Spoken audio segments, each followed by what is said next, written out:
Kuba adalah sebuah negara di Amerika Tengah atau Karibia. Negara yang cukup penting pada saat Perang Dingin terjadi. Negara ini menjadi kunci kekuatan Uni Soviet yang cukup membuat pusing Amerika Serikat karena letaknya. Selain itu, Kuba juga hampir menjadi pemantik perang nuklir global antara Amerika dan Uni Soviet. Perang ideologi setelah Perang Dunia Kedua antara Amerika Serikat dan Uni Soviet atau yang biasa disebut dengan Perang Dingin membawa dampak yang cukup buruk ke seluruh dunia. Perang ideologi ini membuat banyak negara melakukan revolusi dan perang saudara, tak terkecuali Kuba. Seperti yang kita ketahui, kondisi yang ada di Amerika Latin adalah kondisi di mana negara-negara ini masih terkurung oleh kolonialisme dan imperialisme bangsa-bangsa Eropa seperti Portugal, Spanyol, Prancis, dan Inggris, yang tidak menutup kemungkinan bisa menimbulkan gesek-gesekan yang panas. Ya, seperti yang kita ketahui, habis gesek-gesek, kok enak ya kan?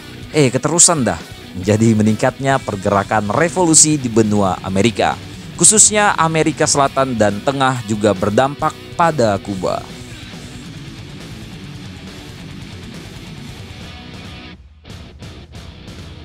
Revolusi Kuba terjadi pada saat kepemimpinan Fulgencio Batista. Batista memerintah Kuba secara otoriter, dan pemimpin revolusi Kuba yang paling terkenal adalah Fidel Castro.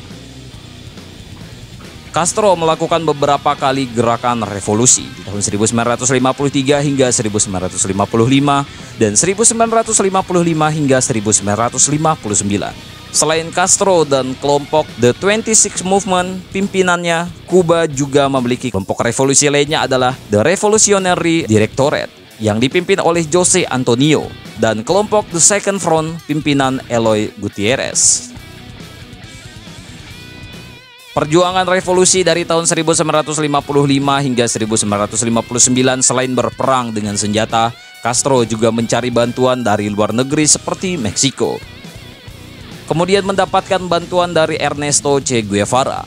Perjuangan yang dilakukan pada tahun 1955 hingga 1959 pun lebih bersifat kepada gerilya.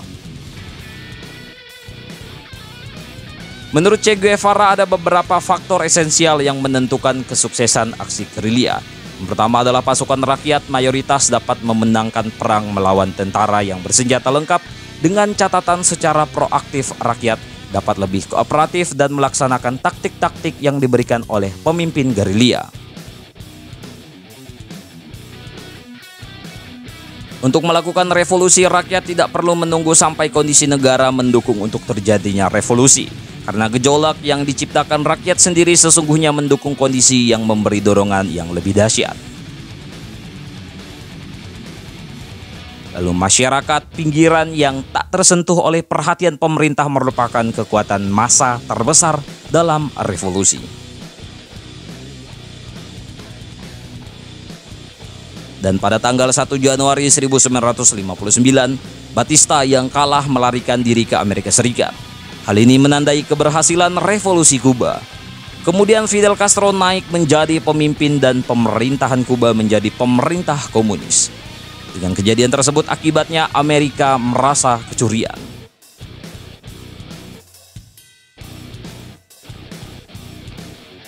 Karena kebijakan politik yang tertutup, banyak penduduk Kuba yang meninggalkan negaranya menuju Amerika. Hal ini dilihat oleh Amerika sebagai ancaman akan ideologinya. Pemerintah Amerika kemudian menggunakan para imigran ini untuk menggulingkan pemerintahan Fidel Castro. Peristiwa ini dikenal sebagai invasi Teluk Babi yang berlangsung pada tanggal 15–17 April 1961. Penyerbuan yang sebagian besar dilakukan oleh imigran ini didukung persenjataan oleh CIA.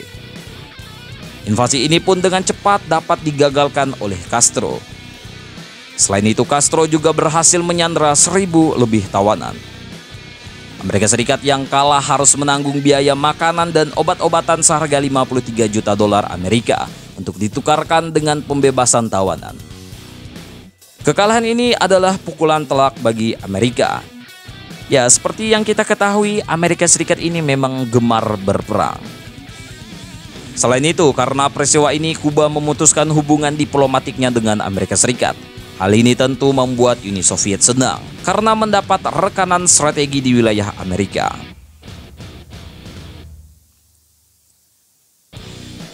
Keberadaan negara komunis Kuba masih diiringi ketegangan dengan Amerika Serikat. Ketegangan berlanjut pada krisis misil Kuba yang terjadi pada 14–28 Oktober 1962. Intelijen Amerika Serikat melaporkan adanya aktivitas pembangunan instalasi nuklir Uni Soviet yang termasuk rudal balistik jarak menengah. Salah satu alasan Uni Soviet membangun instalasi nuklir itu adalah agar Amerika Serikat tidak menyerang Kuba lagi, mengingat sebelumnya Amerika Serikat terbukti melakukan invasi Teluk Babi.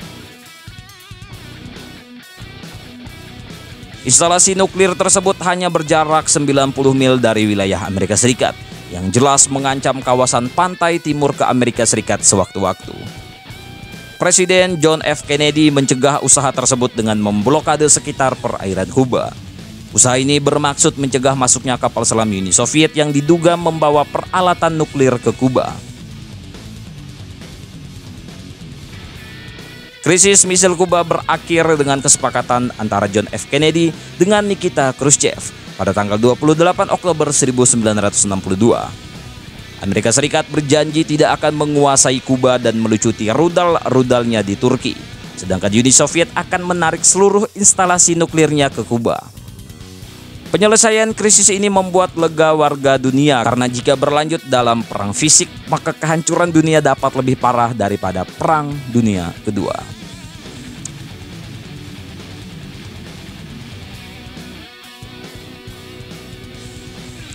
Ya, konflik di Kuba seperti invasi Teluk Babi dan krisis misil Kuba menjadi contoh bahwa kawasan Amerika Latin menjadi tempat terjadinya perang dingin antara Amerika Serikat dan Uni Soviet.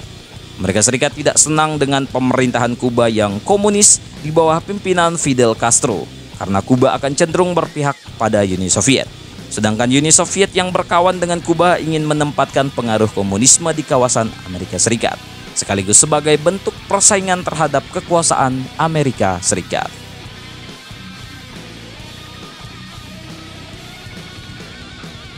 Ya, tentang ini bagaimana menurut kalian, coy?